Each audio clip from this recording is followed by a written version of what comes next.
These pictures represent kind of a review of some of the things we've done. There's a lot of chemistry here that I don't want to scare you with. But I think this figure, if you can get through it, it helps. It helps in your understanding. So I'm going to have you do two things. You're going to become oxygen. Okay? You're going to think of yourself as an oxygen molecule. Then I'm going to switch gears and have you think of yourself as a carbon dioxide molecule. And we're going to follow what happens to you. Okay, here we go. You are an oxygen molecule in the atmosphere. You get inhaled. Okay, so here we have inhaled oxygen. That oxygen is now in an alveolus in the lungs. That oxygen is going to diffuse from the alveolus through the pulmonary capillary wall, or more importantly, the respiratory membrane. Then it's going to be into the bloodstream. All right, and this is the blood within pulmonary capillaries. So we just did external respiration. We got oxygen into the pulmonary capillary. A little bit of that oxygen is going to stay out here in the plasma, 1.5% of it. Most of it is going to enter this red blood cell and bind to hemoglobin. And when it binds to hemoglobin, hemoglobin actually releases a proton, okay, which we're going to learn where that proton came from in a moment. Then, okay, you're in this red blood cell. This red blood cell, let's not look at any of this chemistry yet. This red blood cell now is saturated with oxygen. It's in oxygenated blood. We're going to go back to the heart in pulmonary veins. We're going to then get pumped out of the heart into the aorta. Then we're going to go into a systemic artery. Then we're going to go to a systemic capillary. Okay, so now we're down here. There you are. You are attached to hemoglobin. When you're sitting there attached to hemoglobin, you're pretty tight. You're tightly adhering. You have a high affinity. But here comes a hydrogen ion. And that hydrogen ion is going to come along, bind to hemoglobin, alter its shape, attach to hemoglobin, and help release that oxygen. So here's that Bohr effect. That when you have hemoglobin in an acidic environment, hydrogen ions, it helps to release the oxygen. There you are. You get released from hemoglobin. You diffuse out of that systemic capillary into a tissue cell. And you're used up during aerobic cellular respiration. So this process here, this diffusion, is internal respiration. So you just completed the kind of life of oxygen in a human. Because eventually that oxygen is used during aerobic cellular respiration and actually then becomes water. These atoms here become water. All right, now channel your inner carbon dioxide molecule. You're going to be produced as a result of aerobic cellular respiration. So you're being generated inside this tissue cell. You get produced, you diffuse out of the tissue into systemic capillaries. 7% stays in the plasma. 23% goes and attaches to hemoglobin. 70% undergoes this chemical reaction. Carbon dioxide, water. There's an enzyme that promotes this reaction, carbonic anhydrase, inside the red blood cell. You become carbonic acid, which dissociates. So now you've got those protons, those hydrogen ions that did their thing. They released that oxygen. And there's bicarbonate. Bicarbonate actually then goes out into the plasma, and that's where it gets transported. So you're in systemic capillaries doing this. Now you're going to go into systemic veins. You're going to go back to the heart, into the vena, via the vena cava.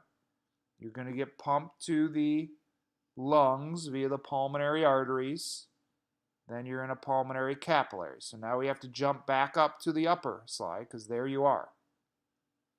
You're going to enter a red blood cell. You're going to undergo the reverse reaction because that hydrogen ion that got released from hemoglobin here combines with you to become carbonic acid, which then undergoes a reaction using that same enzyme, carbonic anhydrase, to get you back to carbon dioxide so you can diffuse into the alveolus and you can get exhaled. So there's a lot of little chemistry here. I'm not going to hold you to all the specific details, but this kind of gives you an idea of what these molecules go through when they're either enter a human, like oxygen, or when it's produced by the human, like carbon dioxide. All right, next topic is nervous system control of respiration. And we're going to keep it fairly simple. There's a lot of little centers found in your brain stem. Most of them are found in the medulla oblongata, but the pons also has a little bit of control. We're going to really focus on the major brain center. The major brain center is known as the dorsal respiratory group, or DRG. It actually used to be called the inspiratory center because this group, when it's active, when this little patch of tissue here is active in the brainstem, in the medulla, it sends out signals. Those signals go via either the phrenic nerve or intercostal nerves. And when those nerves are stimulated, these muscles contract. The diaphragm contracts and the external intercostals contract. And we already know when those muscles contract, you inhale. When this little dorsal respiratory group is inactive, these nerves don't get stimulated and those muscles relax. So this little spot here, this dorsal group, stimulates inhalation when it's active, causes exhalation when it's inactive. Then there are other groups. You'll notice if there's a dorsal, typically there's a ventral. The ventral group is more of an accessory muscle controller, so it's active during forceful breathing. There's some other groups in here we're not going to get to. I want you to focus on these guys. But your pons, again, your pons has a group in it, the PRG. There's another little group here that's involved, but we're going to keep it fairly simple. This is explaining that again and a little bit differently. You've got in panel A your normal quiet breathing, and panel B your forced breathing. You can kind of read through these on your own, but you'll notice this is where we really emphasize this dorsal respiratory group where it's active, stimulates these muscles, and you inhale. When it's inactive, you don't stimulate those muscles. You have elastic recoil of the lungs and you exhale. If you need to forcefully breathe, then you're going to involve some of these accessory muscles during forced inhalation and during forced exhalation. Next topic is called the chemoreceptor response in order to maintain homeostasis of your blood chemistry. So what I'm going to focus on are these specific steps along this pathway, this mechanism. And you can look at this to help you locate some of the anatomy we're going to be discussing. This is your book's negative feedback loop.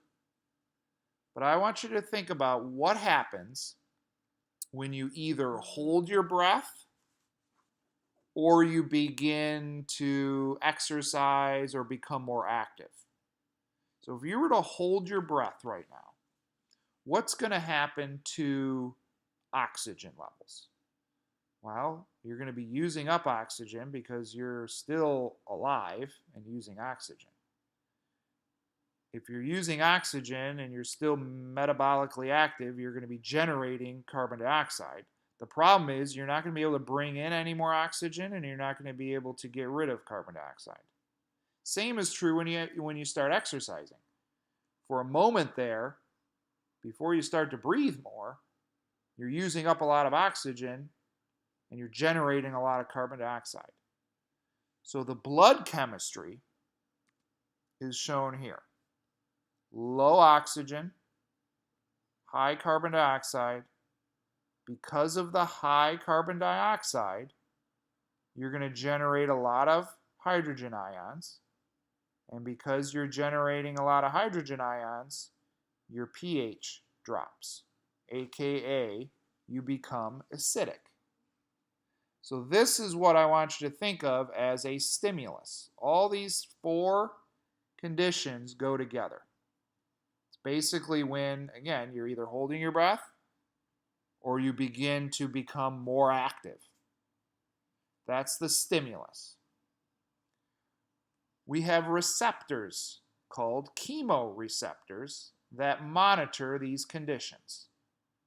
They're found in 3 locations. You have central chemoreceptors in your medulla oblongata. You have peripheral chemoreceptors in your aortic bodies, which are found here in the aorta, and your carotid bodies, which are found in your carotid arteries. That's where we monitor blood chemistry. The carotids and aorta have to send signals up to the medulla. The medulla is the medulla. It's the control center, so it's, you don't need a nerve going from the medulla to the medulla. But from the aorta to the medulla, that is transmitted using the vagus nerve, cranial nerve 10. From the carotid to the medulla, we use glossopharyngeal nerves, cranial nerve 9. So those would be the sensory nerves. The control center is your medulla oblongata, specifically the dorsal respiratory group. And then that dorsal respiratory group is going to send nerve impulses to the effector organs. And in the previous slide, we learned those motor nerves include the phrenic nerve, that goes to your diaphragm, and the intercostal nerves, which go to your external intercostals. Those nerves go to the effectors. Again, those are the muscles. The muscles start to contract more forcefully and more frequently. We call that hyperventilation, a faster ventilation rate. As a response, what's going to happen to your blood chemistry? Well, we're going to increase the oxygen because we can bring more in. We're going to decrease the carbon dioxide because we can breathe it out. Because of decreasing the carbon dioxide, we can lower the hydrogen ions. And because the hydrogen ions are lower, the pH goes back up a bit. And that brings us back to normal. So this is called a negative feedback loop. It's blood chemistry regulation. You could also switch these. You could take this stimulus, or we could take this response and make it the stimulus. So what happens if now I say, okay, start breathing as hard as you possibly can. Just start to hyperventilate. Just start to breathe more than you really should be doing. What's that going to do? Well, it's going to increase your oxygen, which actually isn't a great thing to do. You're going to get rid of too much carbon dioxide, which is also not a good thing to do, because if you get rid of a bunch of carbon dioxide that you shouldn't, your pH is going to go up too much. So as a result, what's going to happen? Well, we're going to detect that, and we're going to slow our respiratory rate to get back to normal. So this is called the chemoreceptor reflex, or chemoreceptor regulation of blood chemistry. This is a table you can go through on your own and read through it. Basically, it discusses some of the things that increase your breathing rate, like your cerebral cortex can do it. You can voluntarily increase breathing rates. Your limbic system will do it too. Sometimes when you get emotional, you start to breathe faster and heavier. So this first check just says, just to remind you that you do have some conscious control of your respiratory rate. You can consciously increase it, you can consciously decrease it. The next two are really what we just talked about on the previous slide.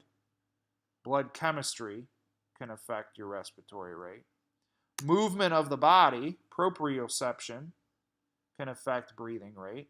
The more you move, the more you breathe. Body temperature can affect breathing. Higher body temperature can increase breathing. Low body temperature can actually depress or decrease respiratory rate. Pain can affect breathing. Prolonged pain can increase breathing rates. Severe pain can actually lower your breathing rate. Blood pressure. When your blood pressure drops, typically you breathe more. Because if blood pressure is low, you're probably struggling to deliver oxygen because of the low pressure. One way we can help is try to get more oxygen. And then finally, an interesting one is stretching of the anal sphincter. How often do you think of that? Well, it's not one of the more important things to remember, but it's sometimes used to try to get someone to breathe again.